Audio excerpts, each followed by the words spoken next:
Welcome to Kitco News. I'm Niels Christensen.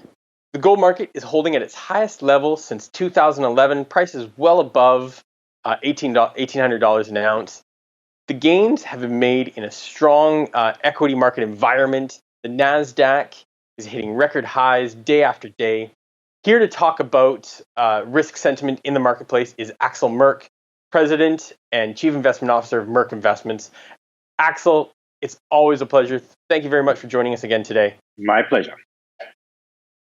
So what are your looking at the price action, everything that we're seeing in the markets? What are your thoughts? Gold is moving up, but along with equities, so are investors paying more attention to sort of the risk premia in the marketplace? Well, yes, gold has been moving in tandem with risk assets some of the time, other times not. I mean, gold in the long run has a near zero correlation to equities, which kind of means it does not always move in the opposite directions. And there will be periods when it moves up together with equity markets. I take that rather than equities moving up and gold moving down. So that's obviously a preference from that. Ultimately, gold historically, if it is correlated to anything, tends to be correlated to real yields, so nominal real yields net of inflation. And with the Fed depressing interest rates, that's been helpful. But the challenge is, right, we have no idea what equities are going to do. I can make a positive or a negative argument for them for risk assets. With regard to gold, it's always the fear trade in some ways. People always are glad they've had gold in the past, but then they don't know why they should hold it going forward. And I believe many investors are buying it to have a diversification. That as one of the things that historically in bear markets has worked reasonably well, with the exception when real rates were very high. And since that appears to be off the table, we see an increased interest. And of course, once gold starts moving, you have other investors jump on board, then only increasing the volatility. Okay, so you make the case for bull and bear in equities. What do you think is driving markets right now? Is it just the massive amount of money printing from central banks? Well, it's a bit of everything, I suppose, and I don't know. Do we always need to reason why markets are moving? With hindsight, it's always so easy to attach a story to something, right? I can give you a good argument as to why risk assets should be moving higher. I can give you a good argument why they should be lower, and we'll just fit the story to whatever happens this day. What I do see is that on the gold space, that there is an increased interest. We see that on all the metrics that we follow on the physical, on the equity side. More investors are getting interested in the space.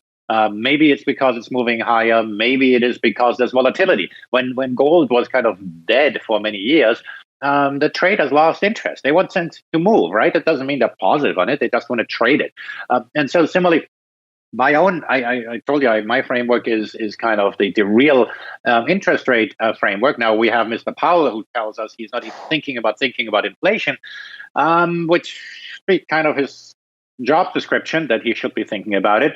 I see plenty of reasons why we could get a surprise in that direction. I also, of course, see why Powell would say something like that, because he's interested in growth at just about any cost. But if you ask me what's driving the equity markets, well, yeah, the liquidity is certainly part of it. The fear of missing out may be part of it. The addition of retail traders, the opening of retail accounts in recent months. If you have nothing to do at home, you might as well day trade. All those things are contributing factors. Now, that doesn't mean the market is wrong, right? The market is always right, in quotes. And so if in 2009, right, we could say the glass is half empty for years. In the meantime, equity markets are rising. We've all been humbled what you can do with the printing press, I suppose, right? I know you can't argue with markets. And the reason I asked the question is because I guess what I see is, we haven't really dealt with COVID-19, the pandemic. Economic data is better than expected. Jobs are being created, but from such a low level, it feels the moves that we're seeing in equity markets are artificial. People we didn't learn anything from the record rally that we saw just before this collapse, and it's just it feels again we're mispricing risk in the marketplace. Well, of course, we're mispricing risk. That's the whole point of Fed policy, right? They're compressing risk premia, so perceived risk is lower. It doesn't mean risk is actually lower, but perceived risk is lower. That's the whole point of the idea of getting everybody to buy risk assets, I suppose. Um, but but ultimately, investor psychology is do what it's got to do, and we can complain about things, and ultimately we just have to deal with it. And more importantly, we have to think about what we want to do with our investments, and everybody should just think about what their objectives are, because otherwise you get just carried away by the markets and you'll follow a rally up and then you'll go down with a crash as well, if and when that does happen. Um, as far as learning things, right? Think about if there had been a terrorist attack, usually everybody runs for the hills. And then if terror continues to be around, society gets used to it and life gets kind of back to normal. And that's what we're seeing here. We've had the shock of COVID-19, and then the reopening of the economy, in particular in the US, is kind of sluggish. But we're learning how to work with it, right? We have a video interview, and obviously as knowledge workers, we can deal with it. The S&P 500 is doing well as long as we can push a like button somewhere. Hair saloons are not in the S&P 500. And so it's very difficult to discern. Now, at the same time, we have, of course, postponed the day of reckoning on many insolvencies and whatnot. So there's plenty of reason to be negative and cautious. But the Fed is trying to kind of grease the markets and keep everybody afloat.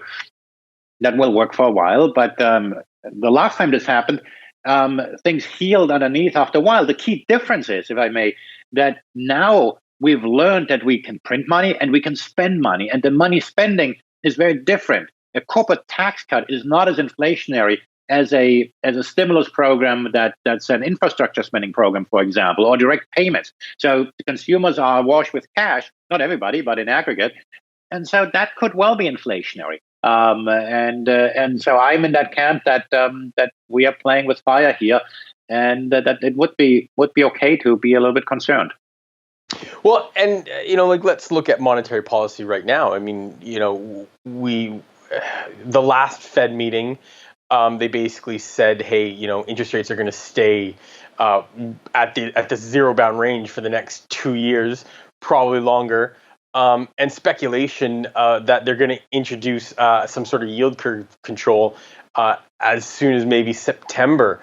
What are your thoughts? I mean, it feels like even if inflation does go up, we don't have to see with rates where they are. Just a little bit of inflation makes real rates low to negative. And so Powell is promising to keep rates low, all but promising. He says that last time, hey, we got to record low unemployment, we didn't have inflation, so we might as well push it to the same level and then some.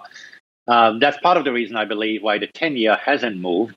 Now, if in the meantime you get some uptick in economic activity, that means real interest rates should be coming down further. That's one of the reasons why gold has been doing well. Are we going to see inflation in this sort of environment? I actually think we're first going to see a bout of disinflation and then inflation. And what that means is that inflation expectations may be de-anchored, and for the Fed to stay on top of that is going to be ever more difficult.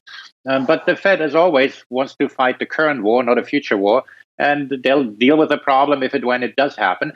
Yield curve control, I think, is a rather stupid concept, if I can use that eloquent word, because then you draw a red line, and when you draw a red line, you're inviting the markets for a fight. Instead, with all this communication that they do, I mean, right now, from 3 months out to 2 years, the yield curve is dead flat, maybe 1 or 2 basis points of movement, right? Nothing there. And so they have suppressed the yield curve. So they're very effective. If they just add yield curve control on top of it, I think they're adding confusion and they're just picking a fight. They may want to do it so that they can buy less throughout the yield curve and achieve the same thing. But that kind of leads back to the question, why are they doing this in the first place? Remember, many of these programs are in place to have orderly markets. And what's the definition of an orderly market, right? Do we not have orderly markets? Is that why we need to print so much? They then very quickly pivot that low rates are good for just about everything else as well. But I think there's a lot of explaining to do. But apparently, the market is not asking those sort of questions, except for us. And the market doesn't seem to be caring too much what you and I say.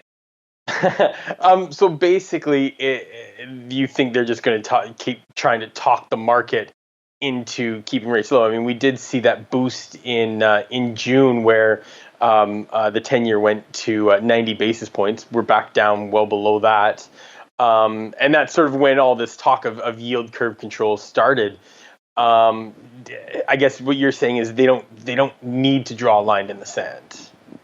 They don't need to, and they should not. Mm-hmm. They should not, because it's creating all kinds of dangers without creating any benefit. And if the only benefit is that they can buy less, there should be other ways of achieving that, not just buying less. But they're so spooked that the markets will have a tantrum that they're not doing it, and so they're hostage of the markets. And if that's the policy they want to pursue, so be it. That obviously creates some other issues. But what you should really do when you have a crisis, you tell them this is the crisis mode, and then when the crisis is over, we take these tools away. And they say that, but what they don't say is, what are the parameters? How do we define that this crisis is over? So we have credit spreads have come back. The only thing that's still not so good is there's a senior loan officer survey that says access to credit is still difficult for many people. But guess what? Yeah, if you're a bank, you're not going to give a loan to a small business right now if they're in financial trouble. That's just prudence. I mean, and you shouldn't really change that with Fed policy. Okay, so last question. Obviously, you like gold. What do you think of the miners? I mean, do you think is now the time to get into the miners? Is this still time to get into the miners? And so the miners versus the raw commodity. Well, I mean, first of all, I can't give specific investment advice, and the gold is volatile enough when priced in dollars, and gold miners are kind of like a rocket ship, a rocket that doesn't always go up, sometimes also points the nose down. And the more you go down the food chain to the junior miners companies, I mean, they're like options on them literally striking gold. And it's a very supportive environment, but make no mistake about it, it's a volatile space. For full disclosure, we are very active in that space. And one of the things we see is that the more senior companies, they haven't invested enough. They need to get more ounces, and the way to get it now is by acquiring the smaller ones, and so the better players will probably be gobbled up. And so yes, there are amazing opportunities there, but again, this is something that people only want to touch if they can mostly afford it, because that volatility is there. Is there still an opportunity? Well, I mean, you tell me. We are not at all-time highs in the price of gold, whereas we do have certainly all-time high monetary policies. And so how is this going to play out? Your guess is as good as mine. I happen to think this environment is rather supportive. And also these gold mining companies have their costs much more under control. One thing also to keep in mind, the shutdowns that were induced by COVID actually affects the junior companies much less, because the fixed cost that these companies have is much less, because ultimately they're just drilling. And so hitting the pause button on some of these things is not as expensive as for many operating businesses that have far higher costs with the shutdowns and disruptions that COVID has brought on. So wrap all this up for us, Axel. I mean, what do you think is the health of the global economy? Looking at monetary policy, looking at COVID-19, and countries opening up and then closing back down again. I mean, do you think is there some underlying positives for the global economy? Well, one of the things I see is that in much of the rest of the world, they have a better social safety net than in the US and Europe in particular. And so Europe actually kind of is able to go back to quote unquote normal much more than we can. What happens here is, because we're so decentralized, the disruptions are far greater. And I don't think we go back to normal. We'll go to a new normal. And as that is unfolding, the U.S. fabric of the economy is going to change. In the medium to long term, that's going to probably make the U.S. a stronger economy. But in the short term, it's far more disruptive. And so then again, though, it really matters of how is the U.S. economy is a consumer economy. Will the consumer be willing to spend, or will they try to have a bigger safety net on their own, because they can't rely on having a job in a few months if there's another wave? And so it's all a confidence game. Global trade is picking up again. It's hard to imagine we'll go back to the depth we had in March. but it's certainly a rocky road, and it's all relative, right? Relative to now, things are good. Now, obviously, prices have recovered rather dramatically, and so in that context, it's interesting to see. Ultimately, politics will matter. The Europeans are finally able to spend money, so fiscal largesse is great in other parts of the world. In the U.S., it really depends how elections play out. If we do have a sweep by the Democrats, they will be able to get a bunch of programs done. They might not have a filibuster-proof majority if they get that. Now, all of that may sound odd in a world where we've spent trillions already with a divided Congress, but but we'll see how that plays out. I would think that no matter who is going to get in power, we'll get more government spending, much more, including infrastructure spending, which ultimately is much more inflationary than the sort of stimuli we've had in the past. Axel, this has been a fantastic conversation. Thank you very much for sharing your thoughts with us. Yeah, my pleasure. Thank you for watching Kitco News. For the latest in the precious metals markets, go to kitco.com. Stay safe and stay healthy.